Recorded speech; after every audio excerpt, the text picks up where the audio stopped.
느헤미야 2장 내가 그들에게 대답하여 이르되 하늘의 하나님이 우리를 형통하게 하시리니 그의 종들인 우리가 일어나 건축하려니와 오직 너희에게는 예루살렘에서 아무 기업도 없고 권리도 없고 기억되는 바도 없다 하였느니라.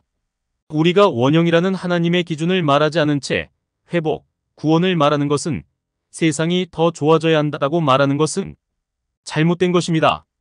대표적인 것이 바로 인본주의 그 중에서도 진보사상입니다.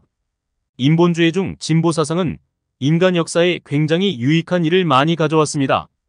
미국에서 흑인의 인권을 위해 싸우고 투쟁해서 마침내 노예 해방이 이뤄진 것, 이들의 노력 덕분이죠. 인류 역사의 여자가 남자와 동등하게 투표권을 가지고 이만큼 권리를 누리는 것도 그분들 덕분이 많습니다. 우리나라에서도 민주주의가 많이 정착되고 약자가 소리를 낼 수 있게 된 것도 그분들 덕이죠. 예전에는 교사 권리만, 남자 권리만 인정했으니까요. 그러나 때로 그것이 너무 심해져서 약자가 주인 행세를 하고 소수자가 나머지 다수보다 더 큰 권리를 누리려고 하는 것, 자연스러운 차이조차 조금도 인정하지 않는 것은 그 부작용입니다.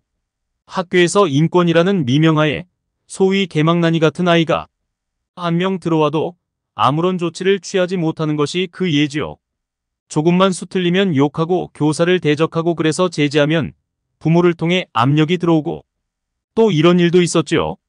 며칠 전 어느 젊은 여자가 검은 속옷에 하얀 비치는 겉옷을 입어서 남자 주인이 3초간 쳐다봤는데 그걸로 고발당했죠. 짧은 옷을 입고 다니고 싶으면 주의해야 하는 것은 남자가 아니라 당사자지요. 놀 때는 마구잡이로 놀다 수틀리면 강간당했다고 신고하지요. 왜 모텔에서 강간을 당할까요? 분명 자기 발로 들어갔는데 말이죠. 말하는 요지는 세상이 좋아져야 한다, 발전해야 한다. 하지만 분명 한계가 있어야 한다, 방향이 있어야 한다는 말을 하는 것입니다. 그런 기준이 없으면 우리는 동성애를 정죄할 이유가 없습니다. 둘이 좋아서 동성애를 한다는데 무슨 죄를 논단합니까?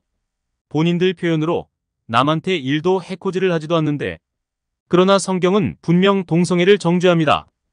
왜냐하면 창조주 하나님이 세상에 둔 다림줄이라는 기준이 있기 때문입니다.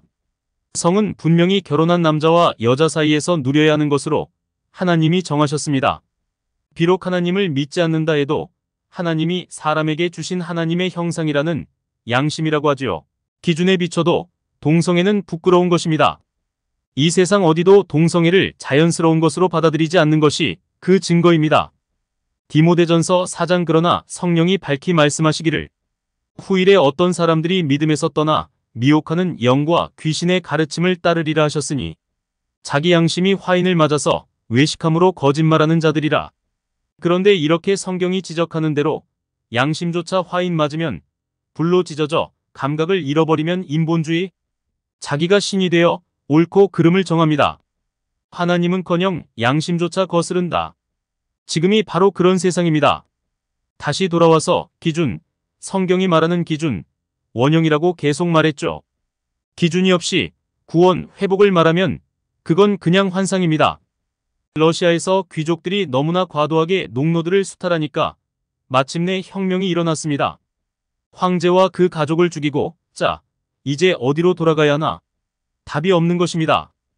그래서 공산주의, 모두가 균등하게 나눠먹는 세상을 지향하였으나 결과적으로 대실패였지요.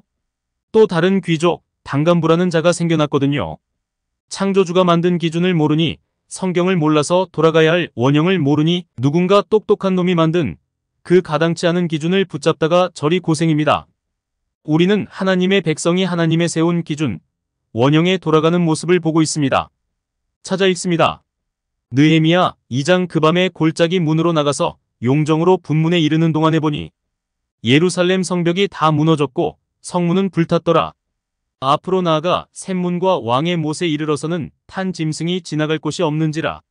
그 밤에 시내를 따라 올라가서 성벽을 살펴본 후에 돌아서 골짜기 문으로 들어와 돌아왔으나 방백들은 내가 어디 갔었으며 무엇을 하였는지 알지 못하였고 나도 그 일을 유다 사람들에게나 제사장들에게나 귀족들에게나 방백들에게나 그 외에 일하는 자들에게 알리지 아니하다가 후에 그들에게 이르기를 우리가 당한 공경은 너희도 보고 있는 바라.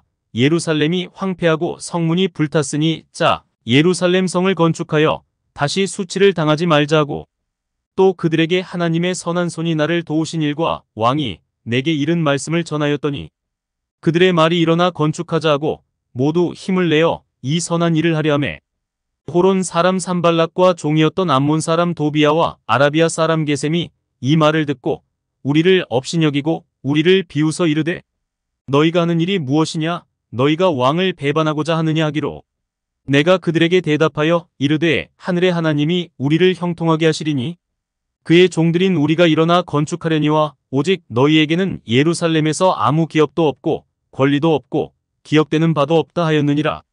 오늘 본문의 느헤미야는 공산주의자랑 정반대의 길을 가지요. 자기 머리에서 나온 유토피아가 아니라 성경이 말하는 원형을 찾아갑니다. 그 원형으로 돌아가자고 외칩니다. 그래서 이렇게 성경에 이름이 쓰여진 위대한 사람이 되었지요.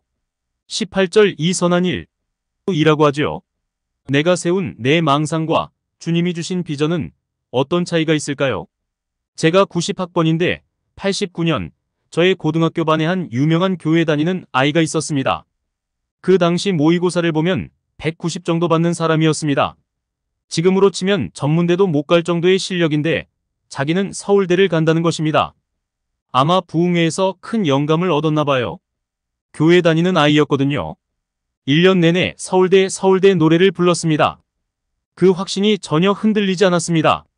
그러다 마침내 학력고사를 받고 그래도 저는 교회 다니던 사람으로서 정말 궁금하더라고요. 저렇게 우격다짐으로 믿으면 정말 되는가? 그때 그런 믿음이 유행이었거든요. 정말 간절히 바라면 이루어진다. 조용기 목사가 그 당시 가장 큰 교회에 가서 둘레를 일일이 손으로 잰 다음 이것보다 더 큰 세계 최고의 교회를 세우겠다고 기도했더니 이루어졌다면서 유행했거든요. 이 산더러 들리어 바다에 빠지우라고 믿으면 그리 된다고. 간절히 바라면 이루어진다. 그래서 뚜껑을 열고 보니 그 친구 서울대는커녕 전문대도 못 갔지요. 느헤미야가 30년 전 저의 망상과 동창이란 다른 점이 무엇인가? 비전과 망상의 차이는 무엇입니까?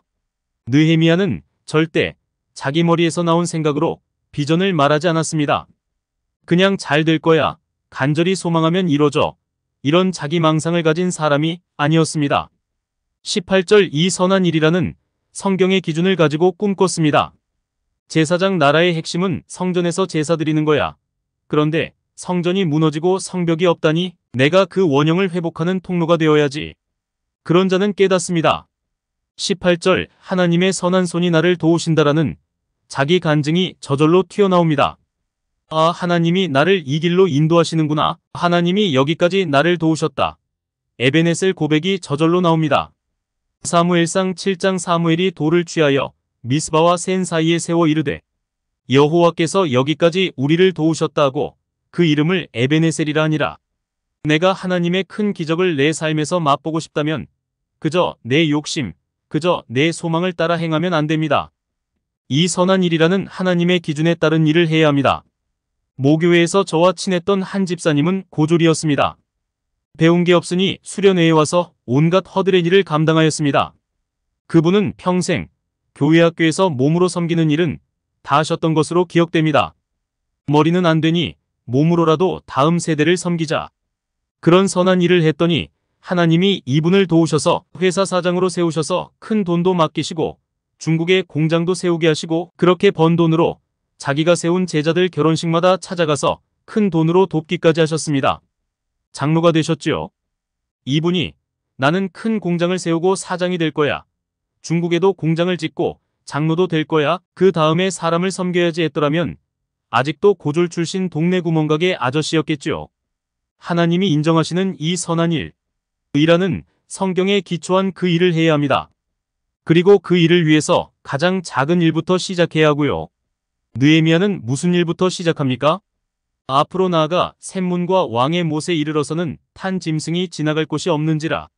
그 밤에 시내를 따라 올라가서 성벽을 살펴본 후에 돌아서 골짜기 문으로 들어와 돌아왔으나 자기가 섬길 대상의 형편부터 하나하나 체크하는 일부터 시작합니다. 두 번째로 원수와 하나님 편을 나눕니다.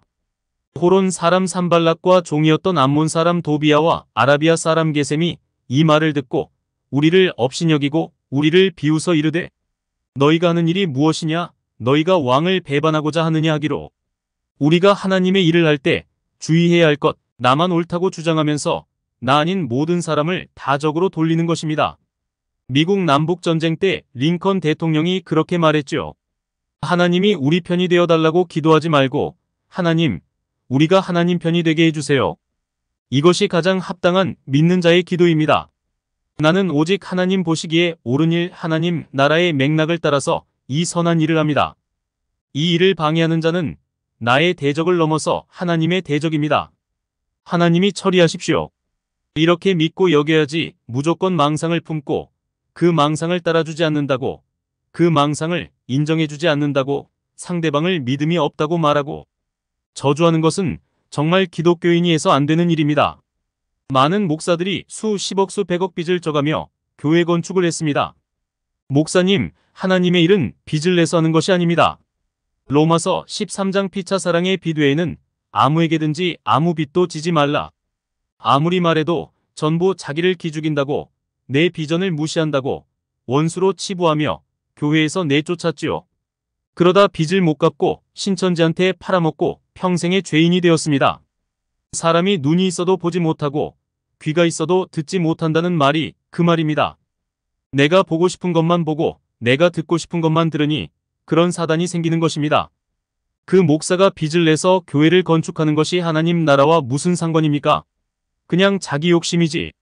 느헤미야 3장 그때에 대제사장 엘리야십이 그의 형제 제사장들과 함께 일어나 양문을 건축하여 성별하고 문짝을 달고 또 성벽을 건축하여 함메아 망대에서부터 하나넬 망대까지 성별하였고 그 다음은 여리고 사람들이 건축하였고 또 그 다음은 이므리의 아들 삭굴이 건축하였으며 어무는 하스나의 자손들이 건축하여 그 들보를 얹고 문짝을 달고 자물쇠와 빗장을 갖추었고 그 다음은 학고스의 손자 우리아의 아들 무레못이 중수하였고 그 다음은 무세사벨의 손자 베레갸의 아들 무술람이 중수하였고 그 다음은 바하나의 아들 사독이 중수하였고 그 다음은 드고와 사람들이 중수하였으나 그 귀족들은 그들의 주인들의 공사를 분담하지 아니하였으며 옛문은 바세아의 아들 요야다와 부소드야의 아들 무술람이 중수하여 그 들보를 얹고 문짝을 달고 자물쇠와 빗장을 갖추었고 그 다음은 기브온 사람 물라다와 메로노 사람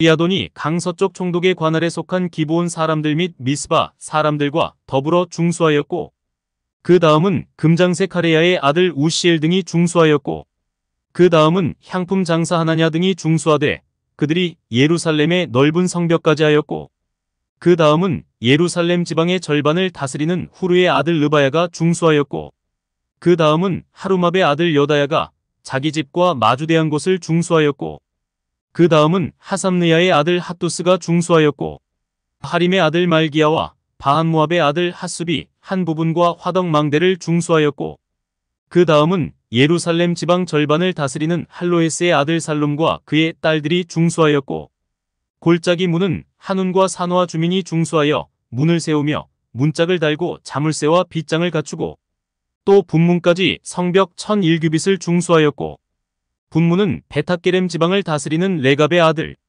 말기야가 중수하여 문을 세우며 문짝을 달고 자물쇠와 빗장을 갖추었고 샘문은 미스바 지방을 다스리는 고로세의 아들 살룬이 중수하여 문을 세우고 덮었으며 문짝을 달고 자물쇠와 빗장을 갖추고 또 왕의 동산 근처 셀라 목가의 성벽을 중수하여 다윗 성에서 내려오는 층계까지 이르렀고 그 다음은 벳술 지방 절반을 다스리는 아스북의 아들 느헤미야가 중수하여 다윗의 묘실과 마주대한 곳에 이르고 또 파서 만든 못을 지나 용사의 집까지 이르렀고 그 다음은 레위 사람 바니의 아들 르훔이 중수하였고 그 다음은 그일라 지방 절반을 다스리는 하사랴가 그 지방을 대표하여 중수하였고 그 다음은 그들의 형제들 가운데 그일라 지방 절반을 다스리는 헤나닷의 아들 바웨가 중수하였고 그 다음은 미스바를 다스리는 예수아의 아들 에셀이 한 부분을 중수하여 성 구비에 있는 군기고 맞은편까지 이르렀고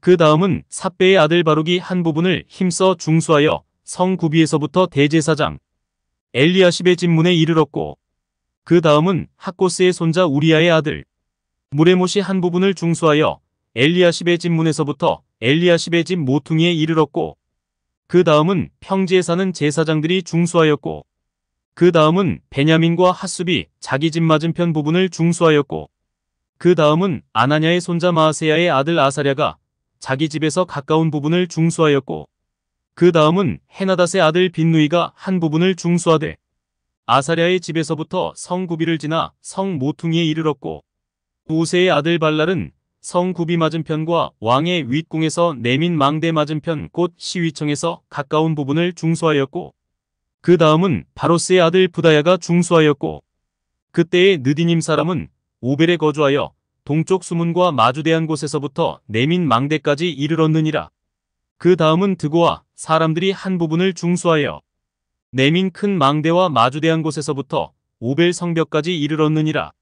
마문 위로부터는 제사장들이 각각 자기 집과 마주대한 부분을 중수하였고, 그 다음은 임멜의 아들 사독이 자기 집과 마주대한 부분을 중수하였고, 그 다음은 동문지기 스가냐의 아들 스마야가 중수하였고, 그 다음은 셀레미아의 아들 하나냐와 살랍의 여섯째 아들 하눈이 한 부분을 중수하였고, 그 다음은 베레갸의 아들 무술람이 자기의 방과 마주대한 부분을 중수하였고, 그 다음은 금장색 말기야가 한밉간 문과 마주대한 부분을 중수하여 느디님 사람과 상인들의 집에서부터 성 모퉁이 성루에 이르렀고, 성 모퉁이 성루에서 양문까지는 금장색과 상인들이 중수하였느니라.